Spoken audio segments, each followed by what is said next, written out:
So this video is a little bit different to what I typically post on my channel, but to be honest, as I do post Minecraft hack related content, I feel like I do need to cover it. So today I've received hundreds of messages from you guys saying that the BadMan client is a virus. Now because of this, I've gone out of my way to investigate this for about 3 hours, and I've literally looked at every single line of source code, and today I'm going to be discussing that. But before we do get into that, if you do find any of this information helpful whatsoever, make sure you don't forget to subscribe, as it really does support the channel, and whilst you're down there, you might as well also smash that like button for more videos just like this, and let's jump right into this. Alright, so before we do actually get this started, I would like to mention that I'm not a professional coder. I am studying it inside of IT, so just don't judge my IT language. Also, nothing stated inside of this video is a solid fact, as if you are smart enough you can hide viruses, but judging that FloppyDolphin has left half of the starter files inside of here, I'm pretty sure he doesn't know how to do that. Now because I have depacked the whole Injector, I've gone ahead and put the download link inside of the description, so if you want to go ahead and view the source code yourself, just go ahead and download that,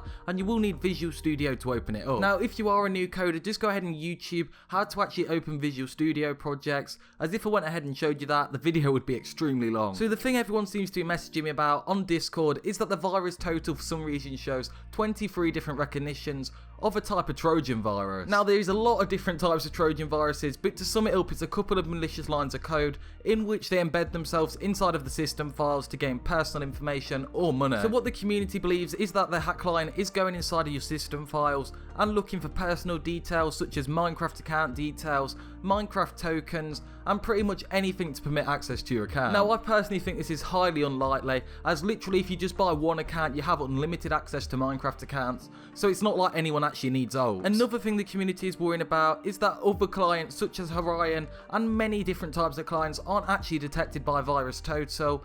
Now I can see how this may scare new game modders, but as I have been modifying games since 2015, I'm pretty certain I know how clients don't get detected. So to stop them getting detected, all they actually go ahead and do is use encrypting software such as BitCrypto and CypherX. Now what they actually go ahead and do is hide the code from any antivirus software or anyone like me for actually go ahead and looking inside. And now as I've managed to open up this file inside of Visual Studio, this is encrypted. Now because of this, I really don't recommend following any of the links like Virus Total, especially if it's a low subscriber channel, because literally any file could be hiding a virus. So now I've been inside of the source code for literally like 3 hours. I've gone ahead and got a bunch of screenshots showing loads of different types of code which could go ahead and false flag the antivirus, and I've also looked for anything which could be malicious, but to be honest I couldn't really find anything. So the first screenshot does actually show that it will be writing memory inside of a core system file which is actually named kernel 32. Now this could be extremely bad, but if you do Google how do mod injectors work, you will soon realise that all injectors will force access into your memory and change some lines of code just to make sure it will actually work. Now this is why we do actually see many GTA 5 mod menus using the old school .dll files which you just drag inside of your game directory, and that basically stops people getting spooked from the false antivirus positives.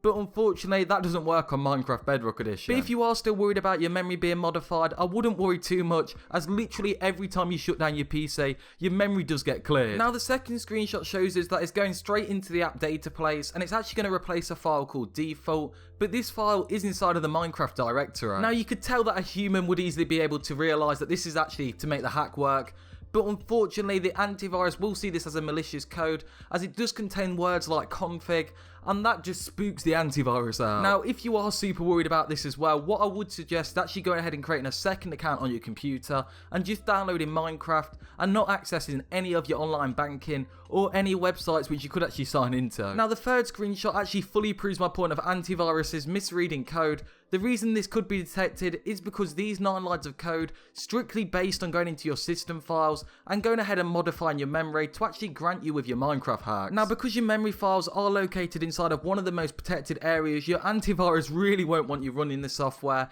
even if it's a safe program. Because of this, it looks like FloppyDolphin has gone ahead and bypassed this, and now this obviously will raise literally every false alarm to an antivirus. So now this screenshot on the screen is probably the most malicious looking file to any antivirus software out there. even though it doesn't look malicious to a human. This is due to its use of the word VM and mem. This is due to the antivirus software thinking that it's trying to inject commands into your virtual memory and normal memory for malicious attacks. Now obviously it's not actually doing this for malicious attacks, it's actually doing this just to go ahead and get your mod menu. So once again it's just actually injecting the game files to modify the game, and it's fully just spooking the antivirus out. Now the last bit of code which could be mistaken by any antivirus is once again showing you that you can be injecting inside a memory, and obviously I believe this is actually 100% safe, and I'm still going to run them on my computer which actually has my YouTube signed in, so I 100% believe it's not malicious. Now the reason I can feel so strongly about it being safe is because I don't believe FloppyDolphin actually has many skills in coding. Now no offense to FloppyDolphin, I'm just literally saying he uses like pre-built assets and stuff, and to back my point there's actually a bunch of files mentioning the name Costura, and Costura is an add-on for Foddy which does actually allow you to create an embedder which works inside of Windows files, including your memory, disk space and system files, which is obviously how Minecraft hacks work. So now if we do take a closer look inside of FloppyDolphin's code, you can actually see he's relying on Costura to attach the DLs to U003 module. This is likely how all of his modules work as well, due to his Visual Studio project containing like 9 different types of Costura based files.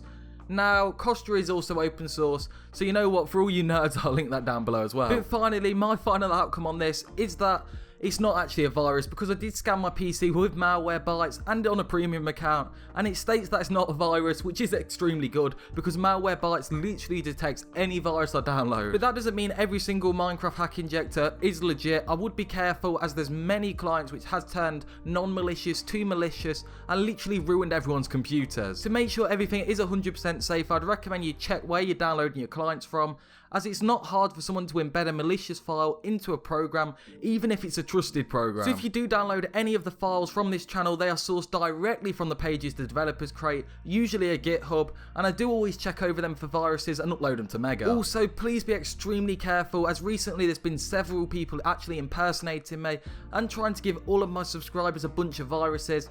Thanks everyone for commenting that, and I hope everyone does actually see that. But with that being said, if you did enjoy this video, make sure you don't forget to smash that like button and maybe even subscribe, as I did literally spend hours researching this and actually writing a script to make this video super professional. But with that being said, this injector is 100% safe, and I am out like a fat kid after cake.